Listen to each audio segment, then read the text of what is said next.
welcome to another teacher talk session tonight.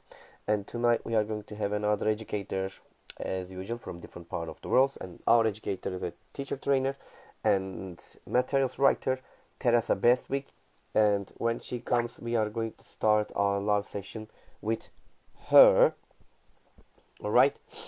And I'm waiting for Teresa to join the session. There she is. Hello, Teresa. Just send me. Yes. Now we're gonna wait for it.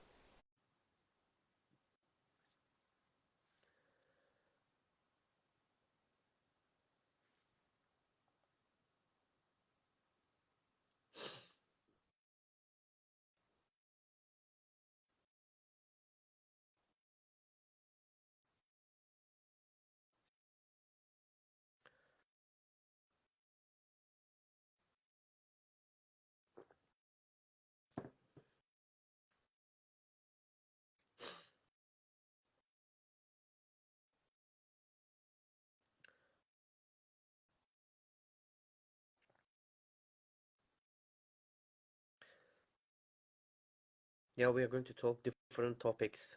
If you wait, I'm just waiting for her to join the session.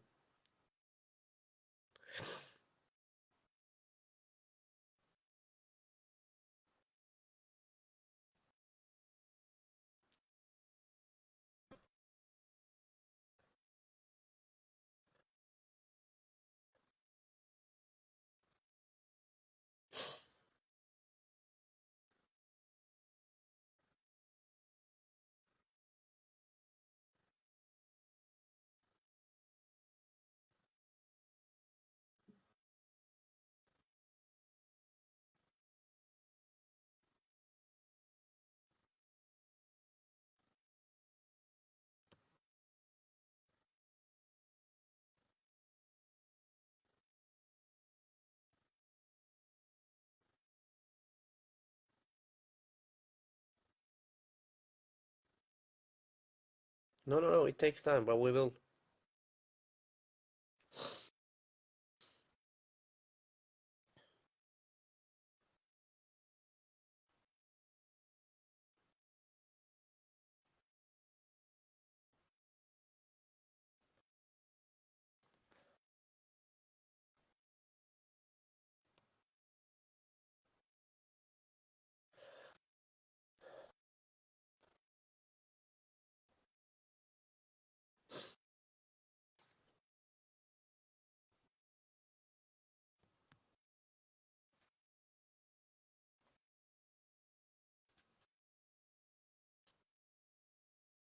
Hi.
Come on.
I really don't know.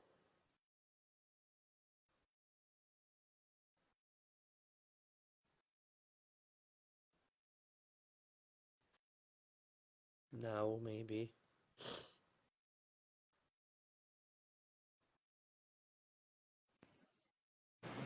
Okay. Huzzah! Yeah, finally. It's Fantastic. okay. Hey, Yeah, Volkan. hi, can you see me? I can see you. Yep, I can see Okay, myself. perfect. I think the people are also they're seeing us, but okay, wonderful. And the thing is that I can't see you, but you can see me, and now I I can can see see you. you. Yep. Needed update, maybe Azra, you are right. I'll check it for it, but it's okay. I can see both of us on my computer screen, but not on my phone. But that's okay, and we can handle it anyway. And it's welcome to Teacher Talks, Teresa. It's wonderful to have you here after waiting a little bit to join because of technical problems, but it's not in our hand. It's something related with the Instagram, but I don't know when it will fix it. But anyways, finally you are here. And I would like to say thank you very much for accepting my invitation and being here with us tonight. Thank you very much for the invitation. 149 talks is quite an achievement, Volkan. Thank you. It's great to hear it, Teresa. Yeah, I'm trying to do something useful for the ELT world, and I hope it works. Anyways, okay, so we are all busy, and if you are ready, and we can start. Are you ready? Yeah. Okay, wonderful. And I know about you, Teresa, but maybe our audience would like to know about you. So can you tell us about yourself, please, and a bit about your experiences too? Yep. So I've been working full time in ELT since about 2004, always in Spain. I started out working in after school language centres and then became a teacher trainer. I tutor on the Trinity, Cert TESOL, and DIP TESOL courses. And then as well, I got into developing materials. Uh-huh. And I've done a couple of projects with a company based in Turkey called Get Smooth Content. And now, coming out around April, I have a book that I've co authored with Fiona Mochlin on teaching teenagers. Wow, it's Yeah. wonderful. It's wonderful. It's great. Thank you. Thank you very much, Teresa. And so my next question is, what was or were your turning point or points in your own education? Okay. To be honest, I would say that I never really dreamed of becoming a teacher. Wow. I fell into it. I think when I was at university in England, when you study languages, you do your third year abroad, and so just before our year abroad, our university offered a TEFL taster course for one Uh, week. So I went along for that, and they said, "Oh, at the end of this, you don't get anything, but if you're interested, you can sign up for the 4 week program, uh-huh. and that will give you a teaching qualification." So I was like, "Well, Wow. I've got 4 weeks this summer. Why don't I do a TEFL course?" So that was how I kind of first got into ELT. So that was a definite Great. turning point, from never really thinking of teaching to doing it and now absolutely loving it. Wonderful. It's great to hear it. And thanks God that you loved it and you become a trainer and teacher. Wow. It's wonderful. All right. Sorry for my microphone. Anyway, sorry, headphone. Okay, so thank you, Teresa, for your turning point to share with us here. And what I'm going to ask you, and I know that you have been teaching for a long time, and probably in this time you have tried different strategies and different techniques and different methodologies in your lessons. And so you have a kind of a philosophy, I think. So what is it? What is your philosophy of teaching? These are really good questions, Volkan. I Thank you. think probably now I would say be authentic. I think our students can tell when we're invested in what we're doing, when we show that we love something, Uh-huh. that that spreads on to them. When we're having a bad day as well, I think it's okay to let our students know that, as long as it doesn't affect the lessons. It's better to say, guys, I'm not having a very good day, be kind, rather than trying to be friendly and or something happening and us taking it out on the students. Uh-huh. So I definitely say, be authentically you in the classroom, whether you're having a good day, whether you're having a bad day. And yeah, that will make your students see you as a human being, I Mm-hmm. think. Oh, wonderful. Thank you. Thank you very much for sharing your philosophy with us. It's really important, yeah, to touch them, to make them feel, and to make also feel us. It's very great. Thank you very much.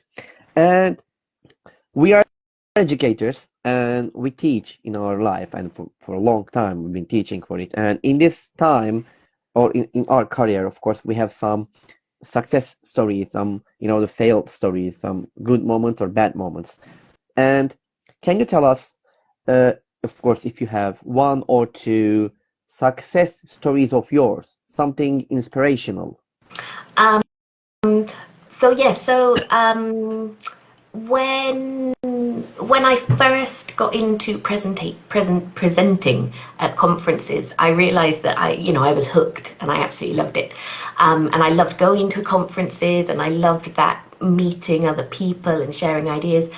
And at the time, there's a really good conference here in Andalusia, but it happens once a year. There's also Oh, the National TESOL Spain Association, but they have a conference once a year as well. And so I was thinking, teachers, we want more, we need more, we want those connections.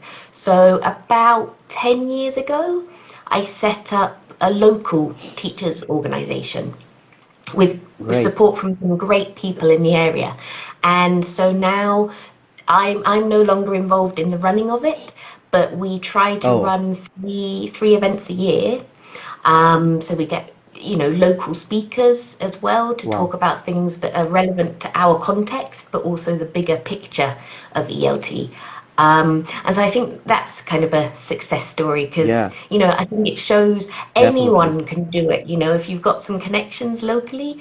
And the way that we did it was we just reached out to local schools. So we would, approach the teachers and say, listen, would Uh-huh. you be interested in hosting the event at your school?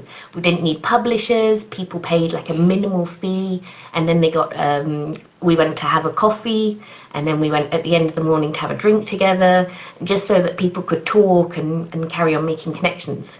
Wonderful. Wonderful. It's a great success, I think, really. It's not easy to do it. Maybe it sounds from when we look at from outside, maybe it looks something easy, but actually it takes time and it needs more energy and it needs a lot of effort to do it.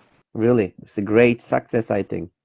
Congratulations about it, Yeah, Teresa. I think you're right that it does take time and effort, but it's really worth it. And I'd recommend to anyone, if you know a few teachers locally, if there are schools, just give it a go, and you'll be Uh-huh. surprised, I think, by how interested people are, how willing people are to share their expertise and do something on a Saturday morning to get a few more ideas for the I year.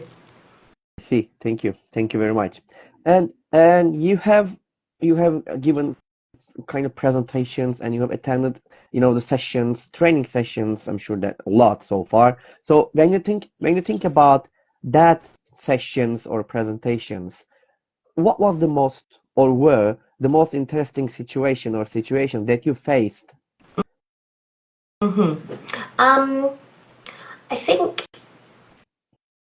I think it was really eye-opening when you get a lot less people attending than you're perhaps anticipating or hoping for. And at first it can be a little disheartening. No, I see. Particularly if you're at a big event and there's maybe 6, 7 sessions going on at the same time, you think, oh, why didn't people want to come to mine?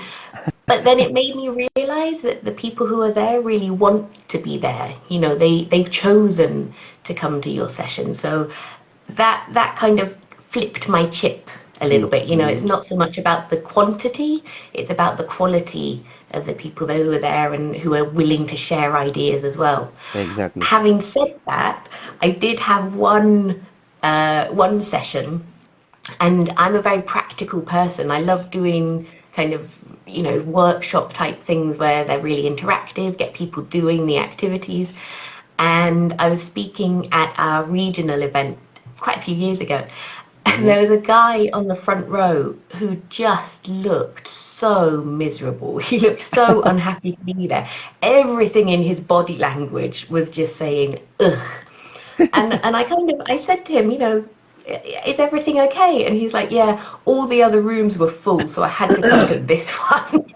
And I was like, okay, well, make the best of a bad situation. It's nice. It's a nice moment for him. So, and then how was his reaction? You remember it? I mean, think he did.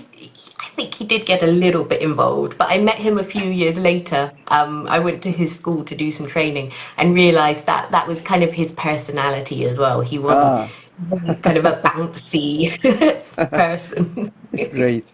Wonderful. Thank you for sharing. Really, that's a great moment for us to listen it from you. Nice moments. Thank you. And I'm gonna ask you about question about language teachers. For you, what are the most important qualities and skills a successful English language teacher should possess? Um, I think definitely a love of learning. Wow. Um, I think often as teachers we kind of worry when we're in the classroom that we should know everything about everything. Um, but even now there'll be lessons when somebody asks me about a grammar point, and it's not something that I've prepared for that day, and I suddenly go, I can't remember that. It's things that I know, but they're just kind of hidden somewhere in my brain. Uh-huh. So I think always be willing to learn more and to revisit the things that you have learned before, but don't be worried if you don't know everything at that moment. I see. Um, and I think as well, another really important ability for teachers is to be able to ask follow-up questions, to be able Mm, to kind of listen to what the students are saying and grasp onto something and make more of a conversation from it. I would say like never underestimate the importance of follow-up questions. definitely. I totally agree with you about that. It's sometimes the students want to talk something and we ask questions, but we should really ask the follow-up questions about the related to the previous questions, but some we don't, and we just cut it short. And maybe they want to say something, and maybe they are ready to give an answer, or they are ready to continue to talk. But when we don't do that, we just, when we just cut it short and we stop also their, the involving to the lesson. We stop it there. Hmm. And I think as well, it's something that we do naturally when we have conversations with people. We quite often teach our students to be active listeners and to go, uh-huh, oh, really? Um, but, getting them to actively ask each other follow-up questions is really important as well. It's a natural conversational tactic. Exactly. I totally agree with you. Thank you. Thank you very much, Teresa. And you are a trainer and you also write materials, if I'm not wrong, and you help the teachers. But how do you help teachers as a trainer? What do teachers expect to get from you? And also, how do they reach you to get your help? Hmm. Good question. So I'm going to divide it kind of into two things here. I think there's the training that's formal. So Uh-huh. when I do a cert TESOL is for people who are just starting in their careers, although you do get a lot of experienced teachers taking it. Mm-hmm. So then it's a lot of hand holding, I think, at the start and boosting confidence for people who are Oh, I just see. starting out. And then on the diploma training, it's sharing what I know, which isn't everything, but being there to support them as they're developing their listening plans, and then observing them in the classroom and giving feedback. So that's the kind of formal side of it. But then I think I see. informally, like a lot of people reach out to me on LinkedIn, or if I'm on LinkedIn and I see somebody asking a question, I'll always try and tag someone who I think can help. Oh, So yeah, I I always see. try and connect people. It's wonderful. I think one of them, was me to reach you from the LinkedIn. Okay, great. Okay, and you know, we as a teachers or educators, and sometimes we take role models in our career. And my question is like, who are your role models in education? Who is your favorite people, or who are your favorite people in education? Um, I think this is a really good question because I wouldn't. There are so many people that I could name. But I think really it's about the type of person. So it's the Oh, I people see. like you who are always consistently willing to share their time and expertise with others. I mean, you've been doing this for 149 talks now, and the Yeah. fact that you're so dedicated to giving up your time and connecting with people and making these conversations available. And so one thing that I forgot to mention is that I co-founded a little online group called the TEFL Development Hub. And every fortnight we do a webinar, a live stream. Wonderful. Um, Hmm. and so, I've been doing that for 3 years now, since Wow. 2020. And so many people that I've got in touch with have offered to give up their time to come and share their expertise. And I think they are really like the role models, the people who are passionate about what they're doing, willing to share it with others, um, and do it for the good of the profession. Hmm. Exactly. Exactly. Thank you. Thank you very much. It's great to hear it. Yeah, the people, I mean, the education sector, they need people like us, like as you mentioned, dedicated, something that they do it for the sake of education, to Hmm. help the people, to share something, share good with them, something useful, something that they can get benefit from it. Yep, It's really nice. exactly. Thank you. Uh-huh. Okay. So, and you also work as a freelancer. I think probably you have been working with in other companies, but now I think right now you are a freelancer. So probably there are some advantages of working as a freelancer, but I'm sure that there are some disadvantages, or in other words, challenges. What are your challenges as a freelancer? Mm. Um, I think I come across as quite an organized and focused person. And I Mm-hmm. would say that I'm organized, but I'm also a terrible procrastinator. Um, I think, I was chatting to some friends the other week, and one of them mentioned Kanban boards. So it's Uh-huh. this thing where you kind of have to-do lists, and then you have a today column. And I tried one today, and I managed to do, I think, two of the seven things that I had on my list. So yeah, I'm very easily distracted No. by LinkedIn, by my email, and I'll often kind of jump from one screen to another, and kind of 10 minutes later think, why did I come back on the internet? What was I going to do? So yeah, I need to be more focused. It's a great one. Wonderful. Thank you. Thank you, Teresa, for sharing with us. And we talk about the LinkedIn and the internet or something like that.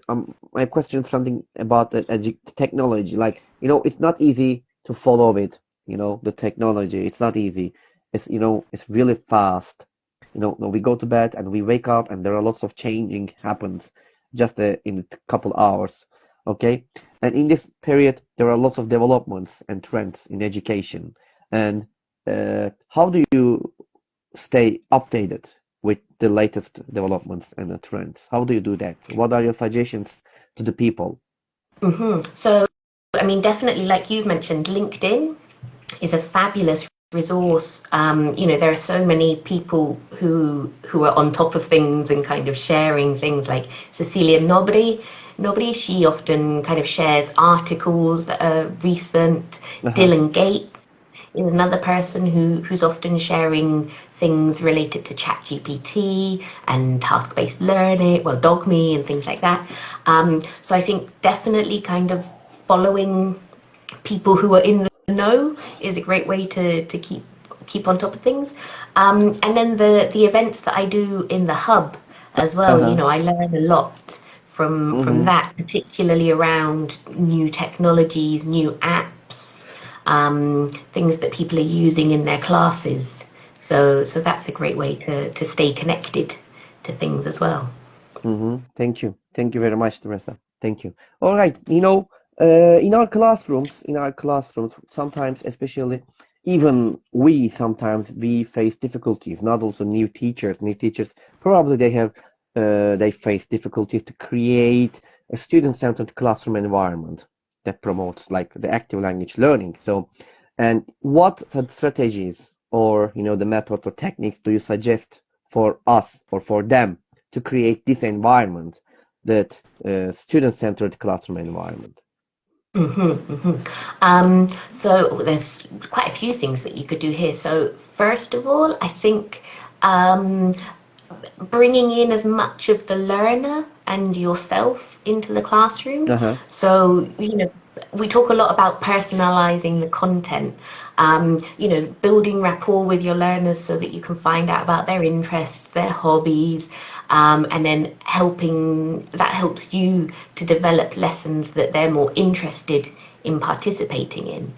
Um, I think as well, offering learners choice. Oh. Um, so and that doesn't have to be a big thing, kind of, do you want to do this activity or that activity?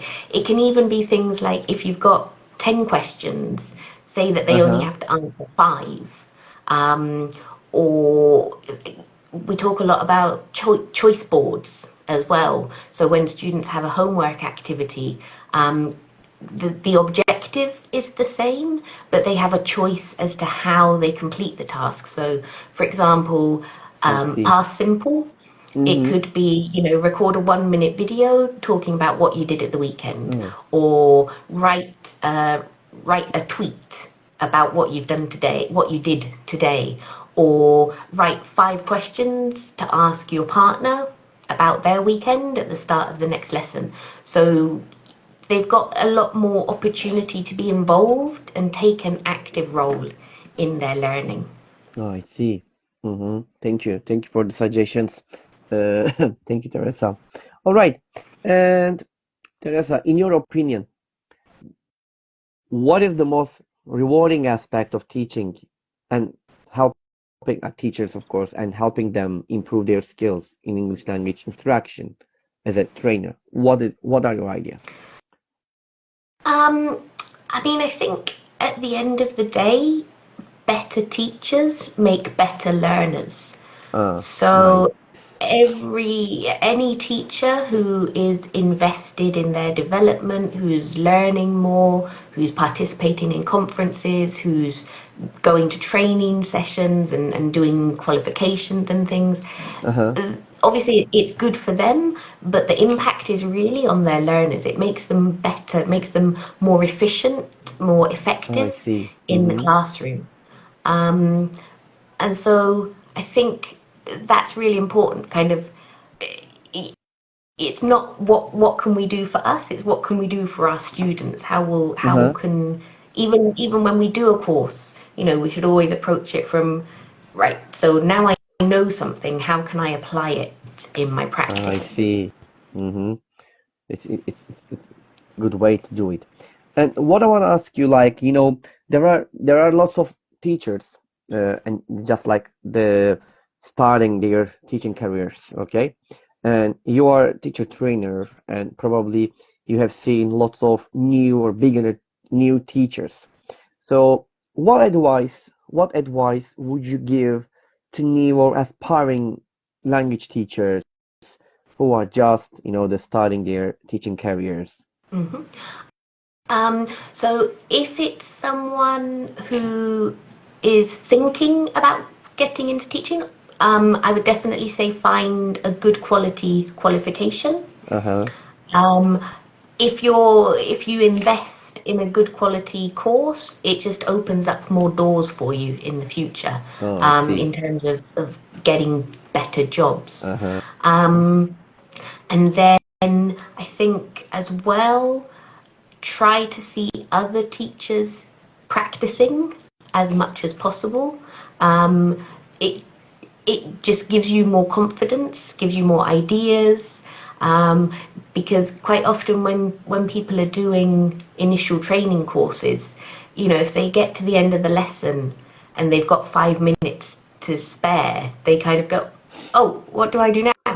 Whereas, once you've seen teachers in the classroom and once you've been practicing for a few years, you've just got all these resources, like 5 minute fillers and things like that that you can use. So I think the more you watch other people in practice as well can really help. Um, and then I would say as well, as soon as possible, try to start building your network, building I connections see. with other people. Um, we talked before about teachers and giving their time and their expertise. Uh-huh. If you reach out to Exactly. people on LinkedIn with a question, they're generally more than happy to answer or direct you towards somebody that can help. And I think when you're new, a lot can depend on the culture of the school that you end up in. Uh-huh. Some schools are really great and they're really like a safe blanket, and they provide you Exactly. with support and resources and ideas and someone to talk to.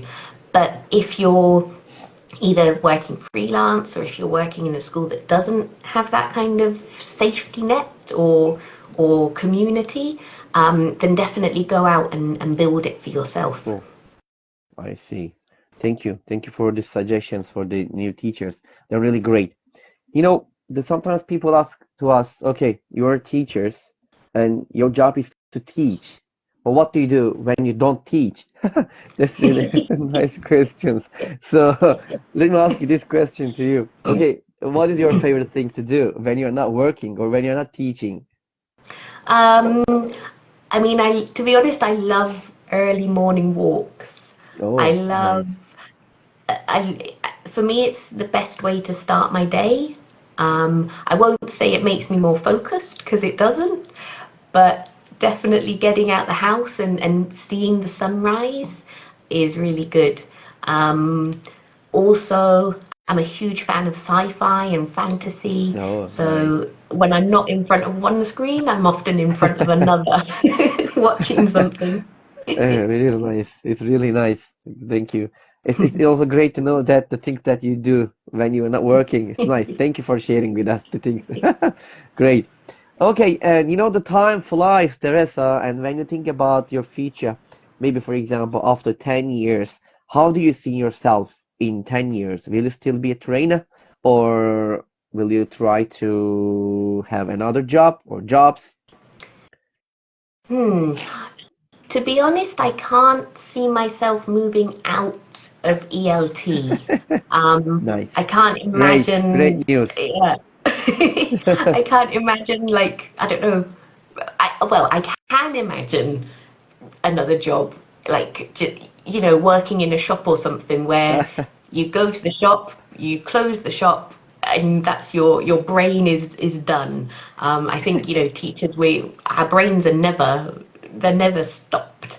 When we're watching TV, we're often going, "Oh, how can I use that in my next lesson?" Um, so, I mean, I think I love what I do, and the problem is I love so much of what I do that when somebody offers me something, I always want to try it. Um, I now know the things that I don't like. Uh-huh. So, for example, I would never own my own school.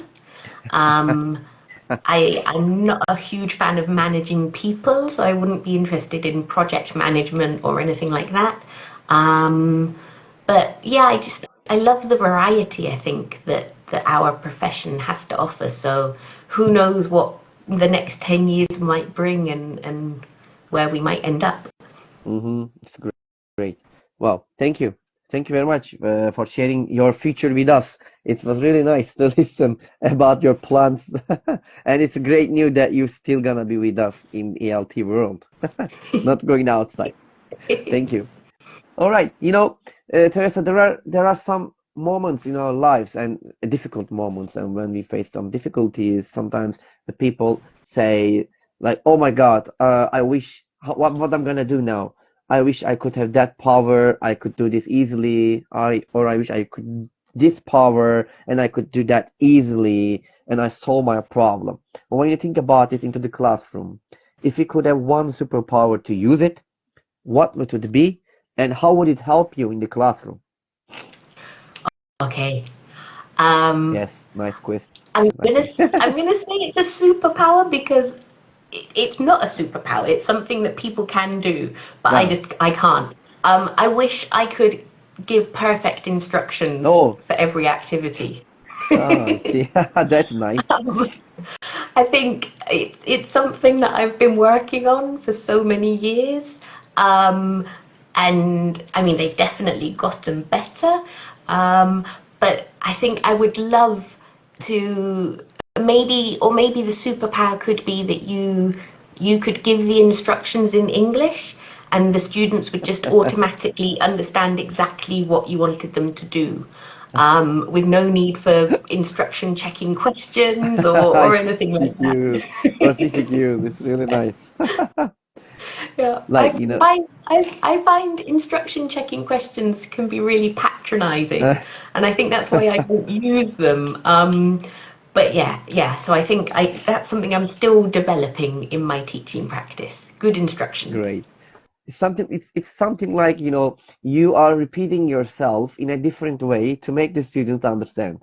The same thing, but different words to check, just check them. What are they going to do? Did they understand you or not?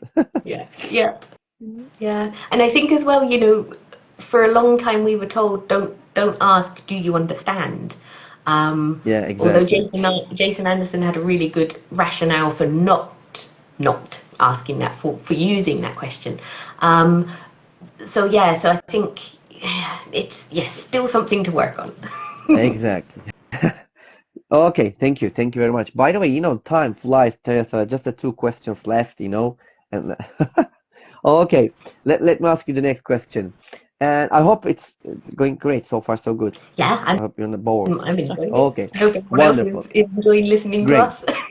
Wonderful, wonderful, great. Thank you. Thank you, Teresa. All right. So I think that suppose that we finish the interview and you step outside your home and find a lottery ticket that ends up winning the $10 million. What would you do? Okay, I'm going to go for the purely selfish answer now. Never Yeah, mind the of fact that I course. found it and not taken it to the police. So, to be honest, if I if money was no object, I would carry on doing what I do, but traveling. Mm, Um, like nice. go and live in Turkey for a month Oh, and work you're always and welcome. live and be in the community there and then go to South America and then go to Japan Oh, and just I love what I do and I can't imagine not working, but having that freedom to travel and not have to worry about paying rent and things like that, I think that would be my wish. yeah. I hope you will make your dream come true. It makes them come true as soon as possible. It's nice. Where Okay. in Turkey are you, Yeah. Volkan? Yeah. I mean, I live in Manisa, but maybe you don't know where is Manisa, but maybe you know Izmir. Yes. Do you know Izmir? Yeah. Okay, it's just close to Izmir, just 20 minutes away from Izmir. It's a city close to Izmir, Manisa. I live there. Okay. When you wanna come, you're always welcome. Excellent. Come to Turkey. Okay. Great. Okay, so it's time to ask you the last question, Teresa. Are you ready for it? I am, I think. Okay. Wonderful. Here is it. What is your motto? Okay, so my motto is it's a very new motto. I only got this motto at the Oh, weekend.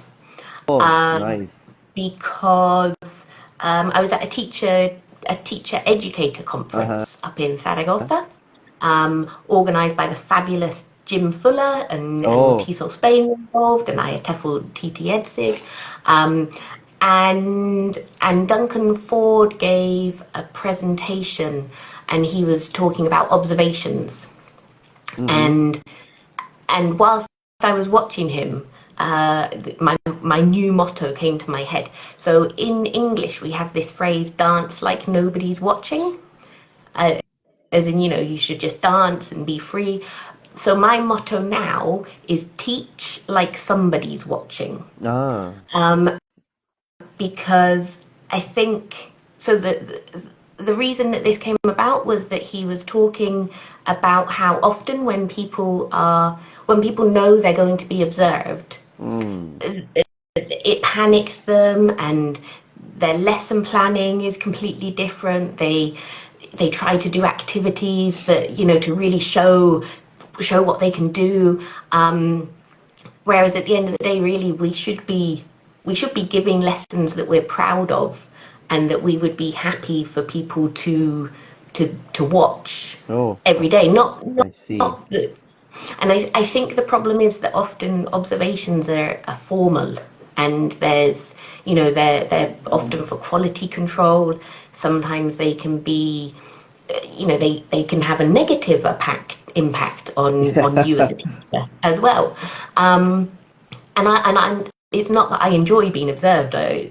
Even when we have to do the cert TESOL and the tutor teachers, I'm still always really nervous before the lesson. But I think just, to have in your head, if somebody walked into my lesson now, would I be happy with what they saw? And I think that as teachers, we should always be happy. We should be thinking that we're doing the right thing in our lessons, and the fact that somebody's coming in to watch us shouldn't mean that they see something different to what we're doing normally. Uh-huh. It's still going to be nerve-wracking, but they should see our practice, Yeah. our normal practice, not kind of something unnatural and inauthentic. Oh, I see. Mm-hmm. It's great. Thank you. Thank you very much for this nice motto. Can we have it again? uh, Teach like somebody's watching. Teach like somebody's watching. Yeah, it's wonderful. It's like, so it's something like you are always in alert. Like, you always, the see the things that you do, you feel like, but, you feel like somebody's there. And as you mentioned, do you really want them to see the things happening in your class in this way or in that way? Which way you choose? The good way, Yeah, of course. yeah. They want to see you in a good way. So do things like that way. Okay, wonderful. All right then. Thank you very much, Teresa. That's all my questions. And the before ending our live sessions, would you like to add anything else? I was intrigued by your little green dude. Is he a class dojo on Ah, on the shelf behind you? yeah, because I'm the ambassador of Turkey. Yeah, yeah, one of the Oh, ambassadors of Turkey of Class Dojo. Yes, we have 10 ambassadors in Turkey, and I am one of them. I'm proud of it, and that's fantastic. why that mojo is there. Awesome.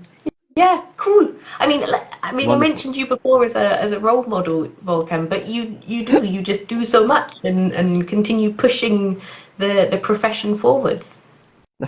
Thank you very much. We all do it together.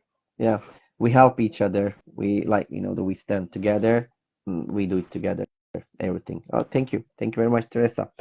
Okay then, and I just want to say one more time, thank you very much, Teresa, for being with us, for your ideas, for your suggestions, and for your for your especially for your time. That you were with us here, you spent your time. That was really wonderful. Thank you very much. Thank you for the invite, and thank you to everyone who was watching. You're welcome. You're welcome. And what I'm gonna say, like, Teresa Bestwick was with us tonight in Teacher Talks 149, and we had a fruitful session with her. And we are going to be here next week, as you know, on the same day at the same time, every Monday, 9 p.m. for Turkey's time. Okay.